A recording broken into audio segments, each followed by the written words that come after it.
So, good afternoon po everyone. So, before I start my presentation, I would like to introduce myself. I'm Mark Anthony R. Julian.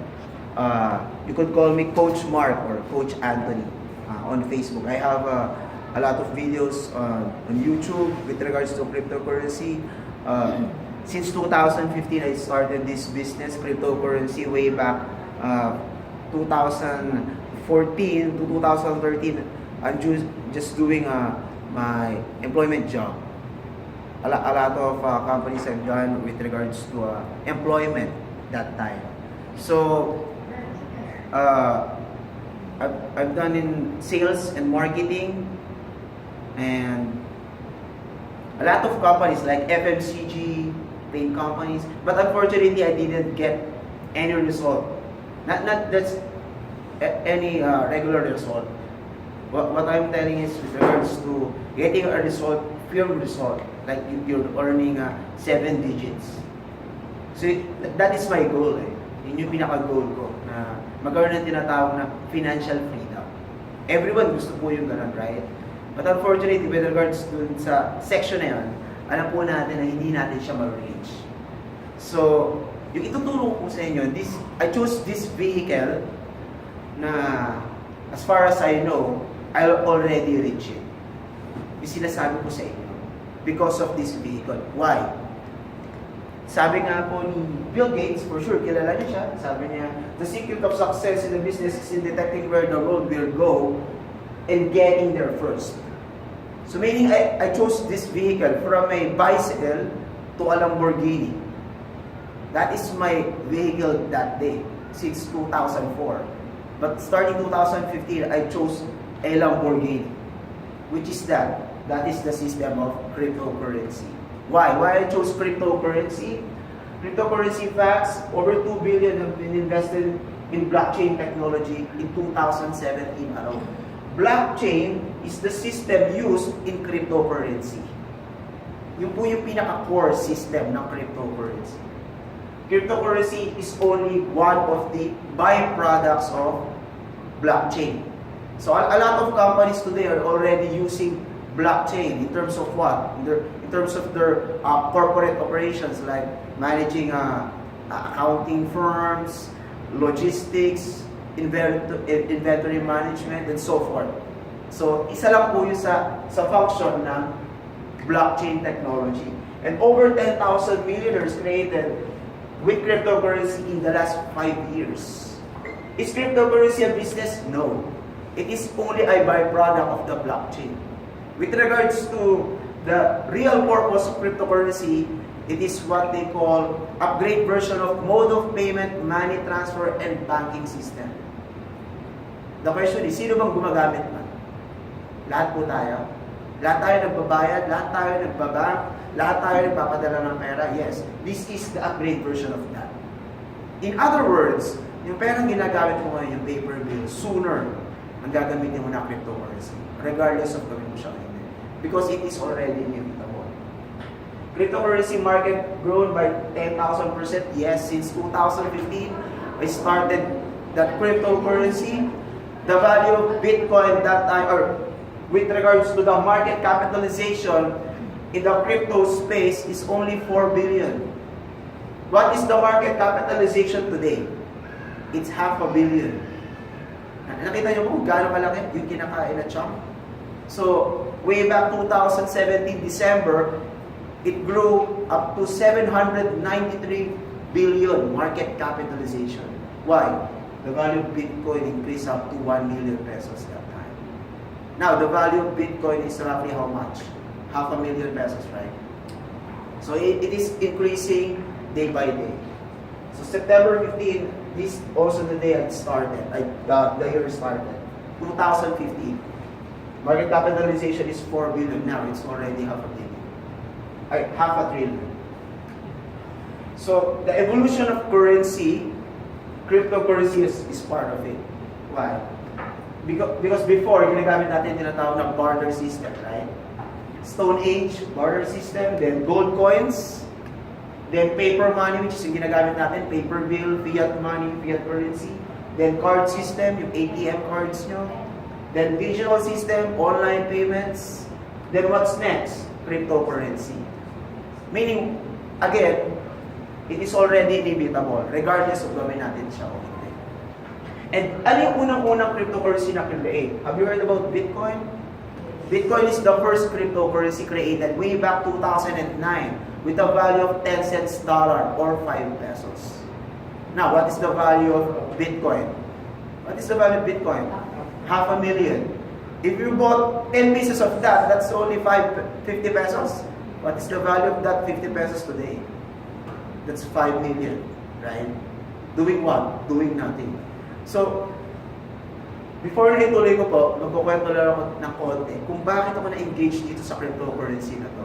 Because there's this man na nakita ko online, he just bought $100 worth of Bitcoin.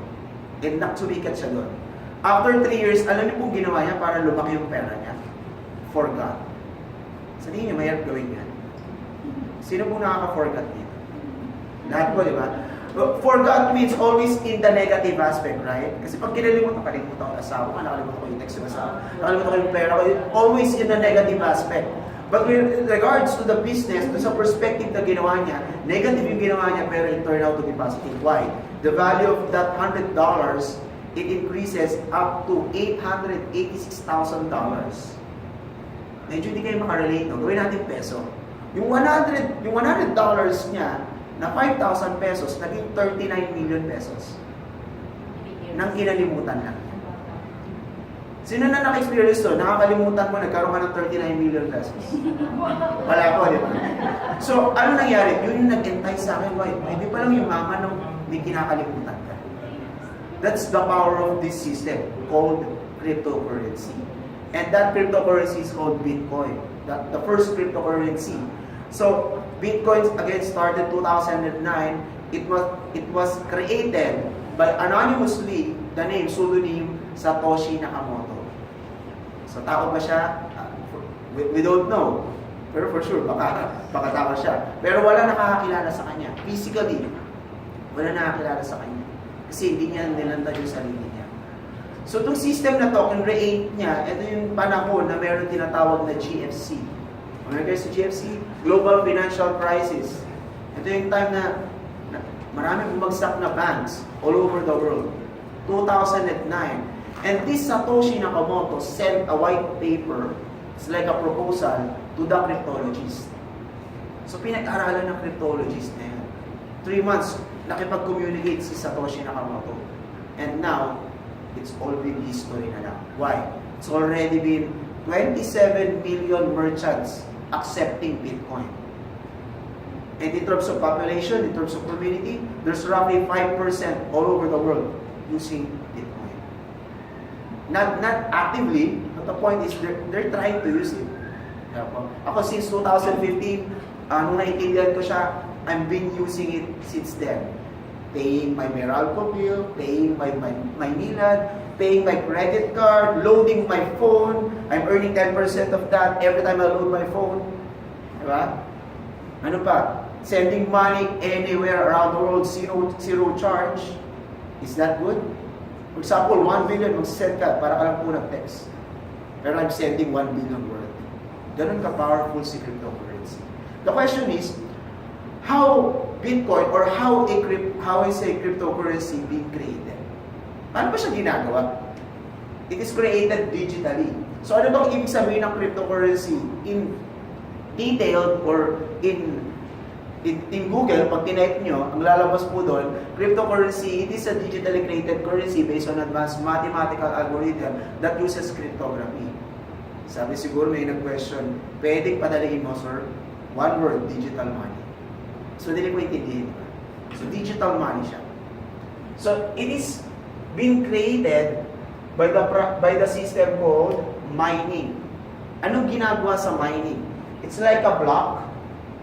That is why it's called blockchain. There's a lot of block. This block, all of the miners, ano yung mga miners? Tayo, we could be a miner. So tayo po, for example, you have a capability and capacity.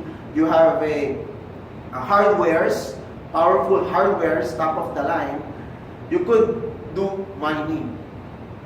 If you have. Diba? So yung process nun, ganito yun, sir. Per block, 10 minutes, pinaprocess po yan nung mga miners.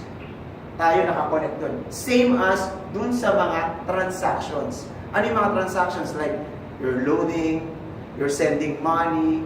But with regards to doing a cryptocurrency system, process, basta nag-cryptocurrency ka, ginagamit mo siya, nandun sa blockchain yun. Who does the processing? The miners.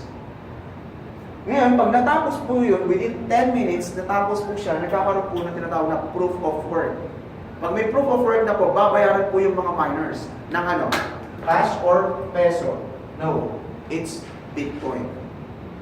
They will be paid through Bitcoin. So, ibig sabihin, nag-earn sila ng Bitcoin, yung mga miners. Ganun po yung process kung paano nakipahit ang Bitcoin. So, since 2011, 2016, and 2018 now, there's already 27 million merchants accepting Bitcoin. Not just sari-sari stores, not just window-type stores, big companies, top companies, Microsoft, Dell, name it. So, nandyan na po sila. Di ba po? So again, you can see all the cryptocurrencies. There's a lot of cryptocurrencies in the market, roughly 1,000 plus. You could check it at coinmarketcap.com. So as you can see, 200 billion pa lang dito, di ba? It's already half a trillion. So, sino po ba yung mga cryptocurrency enthusiast? So one of them is Bill Gates. You know Bill Gates? Sabi niya, in the future, financial transactions will be digital, universal, and almost free. Again, it is already inevitable. Yun po yung sinasabi niya sa atin. Regardless of you adopt this system or not, you will use it anyway. Yun po yung sinasabi niya. So what's the bottom line? Kung ngayon yung pera mo ginagamit na paper bill, yung 1980, yung 20 pesos mo, dami na bibili. Ngayon, magkano na nabibili ng 20 pesos? Di ba po? Yun yung sinasabi niya. Sooner, para po yung Vietnam. Remember sa Vietnam? Sila yung pera nila, millions of billions, pero kaya mo lang mabili. Yung buying power is chicheria. Pansin nyo, 1 million worth of money ng Vietnam, mabibili mo lang ballpen. Ganon kaliit yung buying power. Sobrang bumababa, nagkakaroon po ng devalue in terms of their currency. One of them is David Marcus, former PayPal CEO. I really like Bitcoins. I own Bitcoins. Isipin niyo po yung mindset ng isang billionaire na traditional ang system, pero still, they're doing cryptocurrency or Bitcoin. What more us? Yeah, po. Sino ba po? Google CEO. Bakit na ginagawa ang Bitcoin or cryptocurrency? Has an enormous value. Hindi lang basta meron siyang value, enormous, kaya nga sobrang laki. Di ba? Kaya nga nung naintindihan ko ang cryptocurrency, di ko na kailangan pumunta ng US, Europe, para mag-earn ng dollar, euro, dinar. Why? Magkano ba dinar? 150? Pero if I earn 1 Bitcoin, I have 500,000 pesos. So that's my currency today. So dapat enthusiastic ka pag Bitcoin ang ginagawa. Why? Ito yung pinakamalaking currency na you-work out. You're being paid in terms of the biggest valued currency today, and that is Bitcoin. Same as with their mindset. Di ba? Fiat currency, ayoko na yan eh. Cryptocurrency na yung ginagawa ko ngayon. Why? Kasi yung pinaka-high value. That is the currency of the future. Next is Richard Branson, former founder ng Virgin Records. Actually, itong tao to, he has a lot of companies. And yet, he's doing Bitcoin. He owns Bitcoin. Diba? Pansinin nyo po, billionaires ng mga tao na ito eh. Eh tayo nga po, employee lang, simpleng ordinary tao lang, pero hindi mo gagawin ng Bitcoin. Anong point ko po? Kung sino na ginagawa rin, more tayo. Di ba po? So, we need to change our mindset. Again, we need to change our vehicle. Kasi magbulat ka, yung vehicle na yan, baka 8 years old ka na, hindi mo pa nare-reach yung goal mo sa life. The question is, if you have a goal, there's a value, right? In every goal, there's a value. Ano bang goal mo? Magkaroon ng bahay, magkaroon ng kotse, makapag-travel, may expenses po yun. FYI lang po. So ngayon, kung yung expenses na yun is equivalent to how much? 50 million pesos. Ngayon, tatanungin mo yung sarili mo, will I earn that if I work on this? If I do this? So kung titignan mo yung type of vehicle, baka sinasakyan mo bisikleta. Bisikleta, pero papunta ka ng Ilocos. Ang speed mo, 10 kilometers per hour. Kailan ka kaya dadating doon? Eh kung may millions doon aabot, unahan kayo, aabot ka kaya? No. Nung naintindihan ko yung cryptocurrencies, same with their mindset, this is the fastest way. The fastest. Simple na lang, di ba? You bought 5 pesos of Bitcoin 9 years ago. Now, what is the value? $500,000. What if you have 100 pieces of that? Actually, may nagawa akong maling decision way back 2015. I bought Bitcoin 10,000 pesos worth. I bought 12 pieces of that. Umabot ng 24,000, binenta ko. Isipin nyo kung meron ako ngayon. Pero okay lang, kumita pa rin ako. Bottom line, I'm doing it today. Same as you. Diba po? So, pinili po natin umatin dito para maintindihan yung concept which is faster and much more better than the concept or yung ginagawa mo ngayon, mas faster to definitely in-reach you. So, doon po tayo sa related tayo. Kilala niyo po siya? Sino nang-attend na po sa seminar niya? Francisco Colaico? Francisco Colaico, he is a Philippines financial guru. Bigyan ko lang kayo ng a little bit background sa kanya. No? Ang tawag niya po sa Bitcoin way back 2016, December, sabi ng mga kaibigan ko dito sa Omnia, kasi sila yung nag-introduce actually sa cryptocurrency sa kanya. Alam niyo ang tawag sa kanya? As ang tawag niya sa Bitcoin nung in-introduce niya, sabi niya, oh, Bitcoin, perang hangin, di ba? Yan yung perang hangin eh. Ano pong sabi niya ngayon? No Bitcoin, no money. Isipin niyo yung perspective or mindset na nagsabi ng perang hangin na Francisco Colaico na ngayon ang sinasabi niya, no Bitcoin, no money. Di ba? Anong ginawa po niya? He changed. Change niya, in-improve niya yung concept niya. Take note, Philippines financial group yan. Take note, si Bill Gates nagsabi ng take note, they're billionaires. What more us? Di ba po? So, gagawin na lang natin, para sila po yung driver, sasabay na lang po tayo sa ginagawa nila. And they already make it. Nandun na sila eh. Top notch na sila eh. Actually, hindi na nga nila kailangan pa lumipat eh. But still, kailangan nila mag-move on para dun sa mga susunod na generations. So, we need to accept and change talaga for the better. So, in terms of acceptance, there's already worldwide. So, again, there's 27 million merchants and every single day is increasing. Ano ibig ko sabihin? Ako po, binabayaran pa ako ni Bitcoin para introduce sa Bitcoin? No. Ang ginagawa ko po, makausap ako ng tao, ini-introduce ko si Bitcoin, at the same time, ini-introduce ko siya sa mga corporations. For example, a restaurant in Imo, pwede po kayo kumain doon. They're accepting Bitcoin. He's a member of Omnia. Sa Dolce Amore pangalan po nung restaurant niya. So, tuwan-tuwa siya sa Bitcoin. Why? Pag kumakain ako doon, scan lang kami ng QR code. Cashless. Sino nag-introduce doon? Ako. Ano nangyari? Nag-upgrade yung system niya. Zero charge. Libre lang yun eh. Da-download mo lang yung app. Ganun lang po siya kadali. Kaya madali pong mag-create ng merchant ng Bitcoin. Isa pa po, ito for sure, magugulat kayo. Sino nakakain na ng 3M pizza? 3M pizza? Hindi kami nakain nun. Ang tagal na po nun. More than 1 decade na po yun ha. Kilala po yun sa food cart. Alam niyo yung mga food cart? 3M pizza. Yung friend ko from Bataan, nagpa-member din sa Omnia. He likes doing mining with regards to Omnia. Alam niyo po bang nag-accept siya ng Bitcoin? Take note ha, food cart. May nakalagay na QR code dito, ang ginagawa ng bumibili, i-scan na. Ano nangyayari? Mas maraming bumibili sa kanya kaysa doon sa mga Pinoy Pao, fries, kung ano-ano pang food cart doon. Why? High-tech eh. Yun ang gusto natin, di ba? Kaya nga natin in-accept si Uber Grab eh. Di ba? Kasi pag pinindot ko yung cellphone ko, may dadating na sa harap ko, brand new, mabango yung driver, mabango din yung sasakyan, malinis, convenient.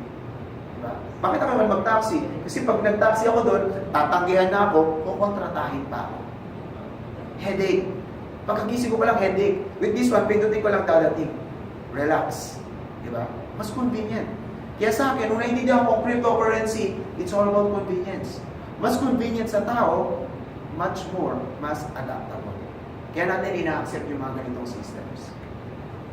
So, BSP also regulates it. So, nire-regulate na po yan. Kala nyo po hindi. Kala nyo po scam, yung narinig na mapanood nyo sa balita. Ganun lang po yun, no? Tinuturo po sa cryptocurrency. Honestly, yan po yung kapalit ng pera ginagamit nila. That's the reality. And unfortunately, they don't want to accept it. Why? Because of transparency. At alam na po natin yan kung bakit nila ayaw. Sinabing transparency, kita lahat. Wala na pong salin. Wala na pong salin. Why? Papakita mo lang yung wallet mo. Ito po lahat ng ginastos namin. Detail. Diba? So, ibig sabihin, pag chinek siya, ayun pala yung ginagawa. Wala pala siyang ginagawa pala. Wala pong ano. Ang tawag po doon? Yun, ang galing nyo. Alam na alam nyo. So, wala na pong gano'n. Lahat ng umiikot na pera, merong ano, listing. Merong, kumbaga, merong database sa lahat ng ledger. Kaya nga si blockchain is a big ledger. So, as you can see, there's a lot of countries already accepting it. Sa Japan, in-embrace talaga nila ang acceptance ng Bitcoin. There's roughly 500,000 merchants accepting there. So yung friend ko na nasa Japan, tuwang-tuwa siya dito kasi dati hindi niya pinapansin pero na parang normal na sa Japan. Kahit window type stores, pwede ka bumili ng using Bitcoin. Ganun ka-powerful yung nangyayari. So again, what is Bitcoin? It is the first cryptocurrency. The value is 10 cents dollar or 5 pesos now is already 500 million. 500,000 rather. So, the system of Bitcoin is decentralized. Ano ibig sabihin ng decentralized? Decentralized meaning nobody owns it. Nobody demands what would be the value of Bitcoin. Now, for example, ako po yung pinakamayaman sa mundo. Gusto ko yung Bitcoin maging piso. Hindi niya pwede gawin yan. Why? The owner of Bitcoin is the community. Sino yung community? Tayo yun. In two categories, users and usage. That is the composition of the community. Yung mga gumagamit at saka yung mga napaggagamitan. Alam po natin, meron din pong centralized. Banking system is centralized. So may cryptocurrency din po na centralized. Advantages of using Bitcoin, peer-to-peer payment, no middle person. Diba? Para ka lang po nag-text, kung babayad ako kay sir, pag pinindot ko seconds lang, nasa kanya na. Ganun po siya kabilis. At wala pong hulaan na, uy, di ka pa nagbayad sa akin last week eh. Papakita mo lang po yung wallet mo. Eh, binayaran kita, nakalagay pa nga yung pangalan mo. That's cryptocurrency, that is Bitcoin. Why? Kaya nga po siya ledger, ang ginagawa po niya, ini-spread niya sa lahat ng nag-transact ng dalawang tao nito. Pero ginagamit po niya is yung tinatawag na wallet address. Kaya mapapansin nyo, pag nag-transfer ka, maraming alphanumeric. Yun po yung ginagamit niya. Pero literally, siya yun, tsaka ako yun. Para lang kung maintindihan natin. So, low transaction fees. So, maliit lang yung fee niyan. Most especially in the morning sa Pilipinas. Kaya pansinin nyo, paggabi kayo nag-transact, bakit ang mahal? Malamang gising yung mga ibang bansa na. Diba? Pag umaga sa atin, malamang tulog sila. Ganun na kasimple po yung explanation. Mas high traffic, much higher yung charge. Instant transfers. So, mas mabilis siya. Especially pag kinonvert mo sa bank. Why? Pag weekend, wala to. Ito po, 24/7. Kahit kailan mo gusto, hindi mo na kailangan na mapaspa. That is the power of cryptocurrency. Or Bitcoin. Convenience yan. Yun yung sinasabi ko. For me, cryptocurrency or Bitcoin is all about convenience. 24/7, I could do whatever I want with regards to my Bitcoin. Highly secure. Sabi nga po, alam po natin yan, di ba? Sino po may Metrobank dito? BDO o BPI? Malamang, nung mga nakaraang months, medyo asar ka sa kanila, di ba? Why? Wala ka namang ginagawa na bawasan yung account mo. Di ba? Security. FYI lang po, Bitcoin, based sa mga analysts and experts, sabi nila, para pong alcohol, 99.9% almost unhackable. Siguro kung isipin nyo, ay kalokohan ito, sir. Kalokohan yung Coach Mark. Why? Kasi dami ko na nakita, maraming nang nahack na Bitcoin. The question is, nahack ba talaga si Bitcoin? Sino po makakapagsabi dito na nahack talaga si Bitcoin? Bitcoin itself? Wala. Ang galing yung maghula.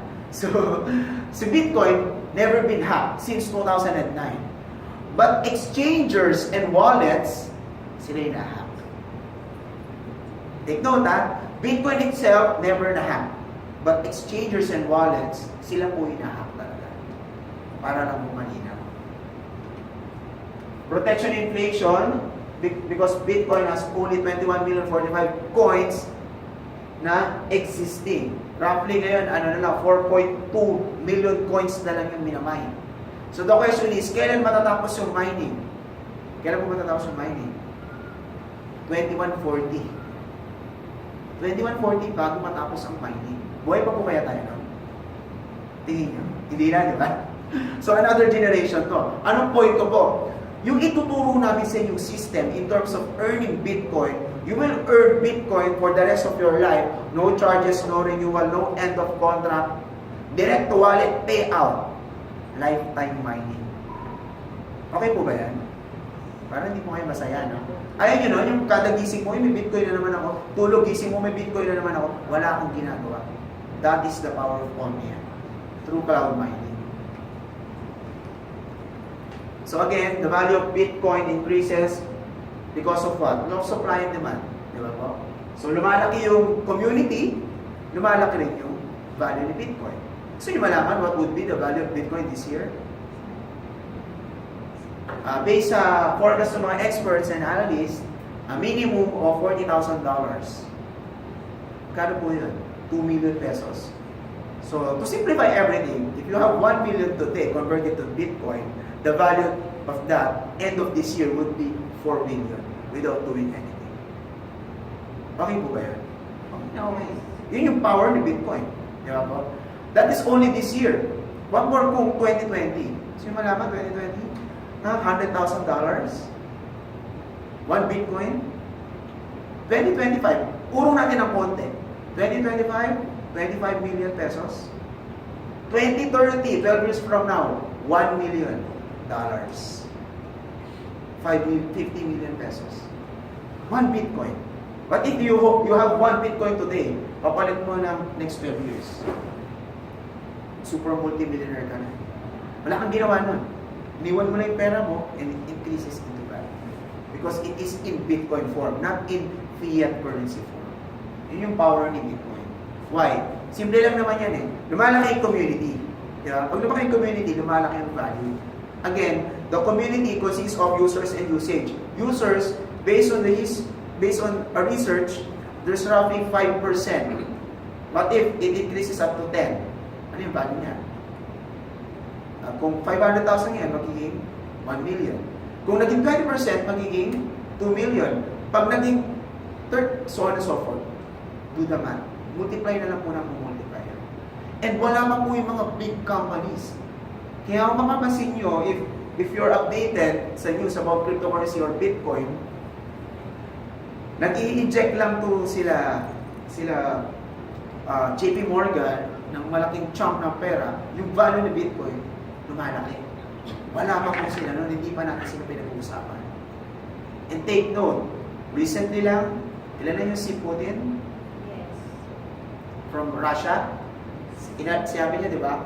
We will be now starting to accept Bitcoin in Russia. Ano kayo magiging effect doon, sir? Isipin nyo na lang po. Pero ang tanong dyan, kahit ano bang mangyari sa Bitcoin, the question is, do you have Bitcoin? Kasi kahit mag-usap po tayo dito, kahit di ko kaya kayo po i-hide. This is reality. Ito po yung mangyayari. Pero ang point dyan, kahit mag-usap pa tayo ng 1 billion si Bitcoin, wala ka naman Bitcoin, what's the point? Yan po. Ang gagawin mo lang, turo ka lang ng turo. Uy, siya maraming Bitcoin. Ba't ako wala? Same doon sa mga friends ko na nag-follow sa Facebook. But, ang galing siya magturo. Ang ganda ng Bitcoin. Pero tanongin mo, may message ako, sir, paano ba magkaroon ng Bitcoin? Pero 1 year na nag-follow. Di ba po? Puro kang paniniwala eh. Kailangan may action kang gagawin. So ngayon, ito yung pinaka-important part. How to earn Bitcoin. So, first is Bitcoin mining. Ito yung pinaka-importante. Tapos ka na dun po ano yung mangyayari in the future with regards to Bitcoin or cryptocurrency. Ang importante, meron ka. Kasi kahit wala ka, nonsense yung value ni Bitcoin. First is mining. Yan yung in-explain natin kanina. Pero you don't need to buy hardwares. Kasi doon sa Bitcoin mining, as per se, kailangan bumili ng hardwares. High-powered hardwares.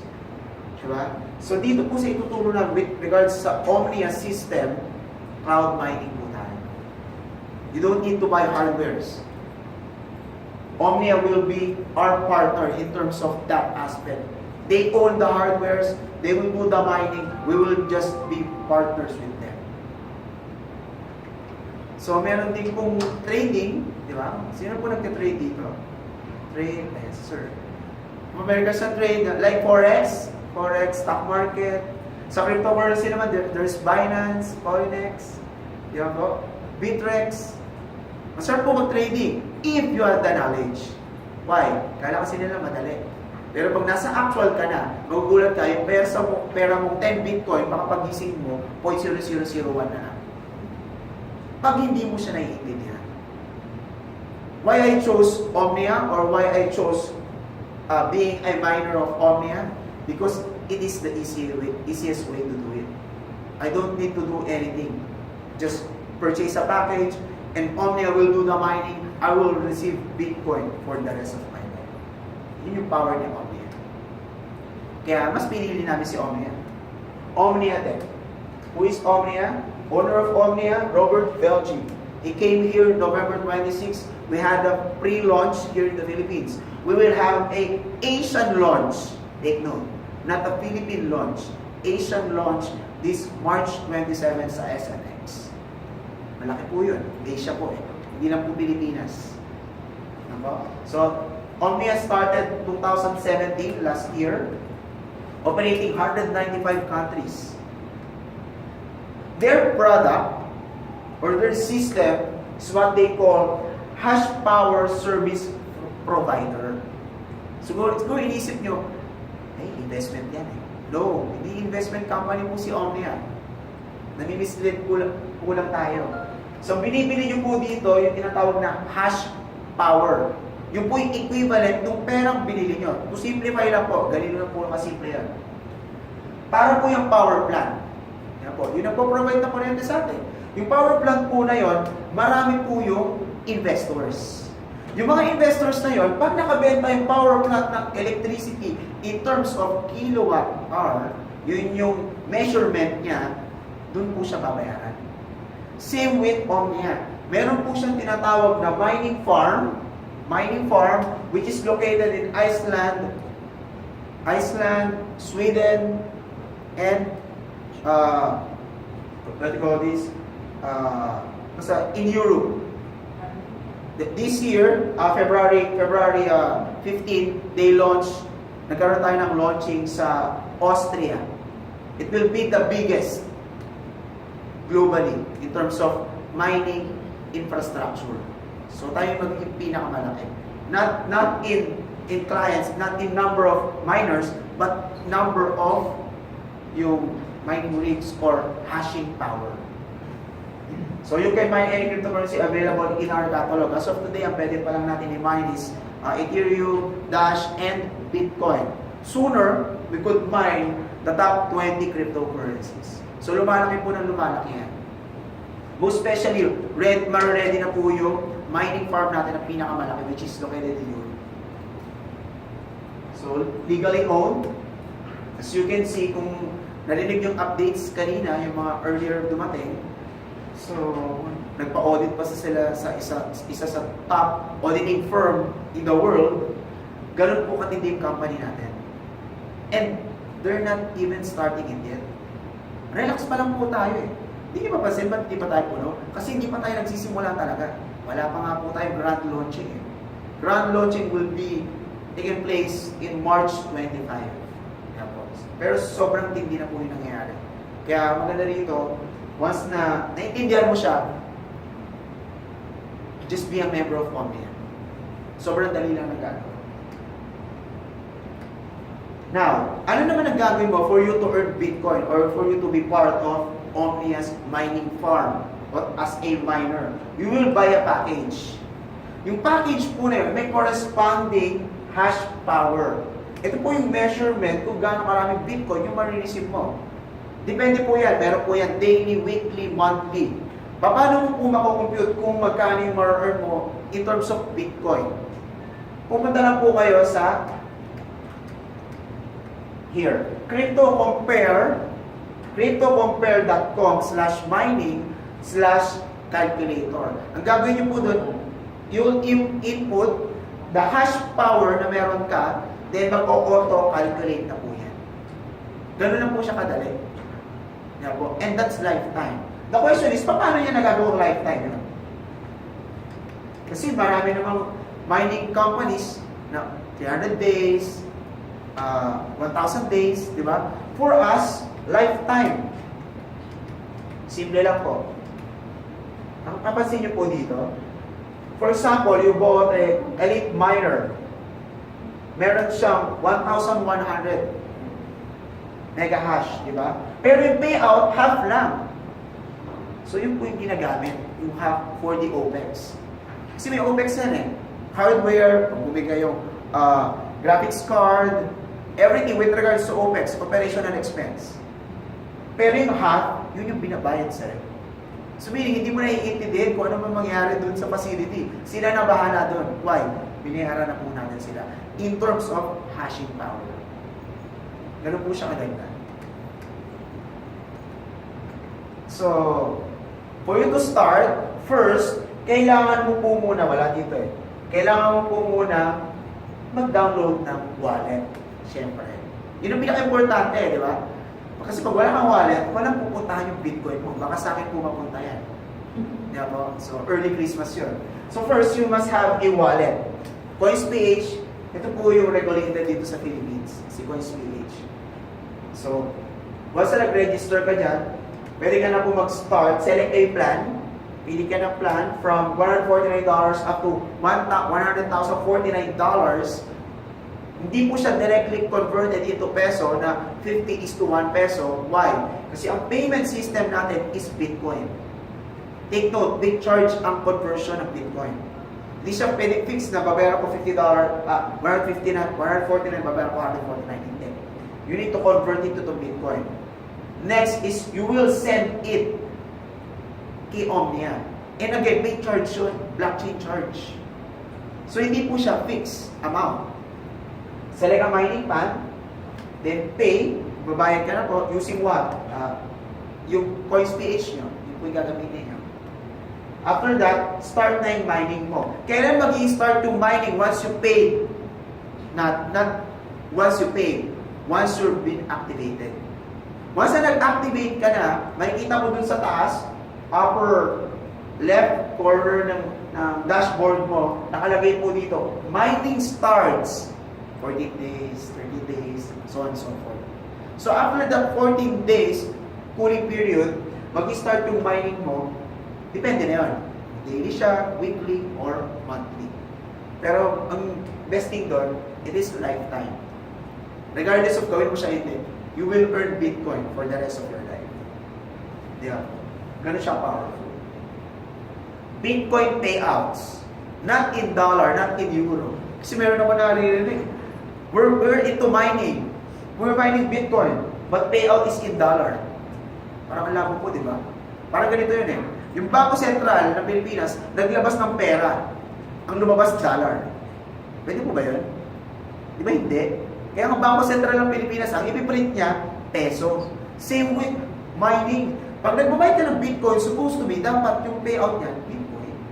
Kasi Bitcoin yung minamay mo eh, not dollar. Okay po. So, baka lang po, maguluhan tayo doon sa mga kinakausap natin. Sabi na, mas maganda yung sa amin eh. Anong payout nyo? Dollar. Padalian na lang po ah. Pag dumami yung Bitcoin ko, for example, I have 1 Bitcoin. Siya mayroong $1,000. After 1 year, magkano na yung value ng $1,000 niya? $1,000 pa rin, di ba? Or 52,000 pesos. Yung Bitcoin ko, after 1 year, magkano na yung value nun? 2 million. Nag-multiply. Kaya much more, mas powerful yung Bitcoin payout. Why? Nag-i-increase. Dalawa po yung business po natin dito in terms of profitability. you're increasing the quantity of Bitcoins you have, at the same time, the value of that Bitcoin is also increasing. Every single day. Ganun po siya kaganda. Kaya, nag-accumulate na tayo.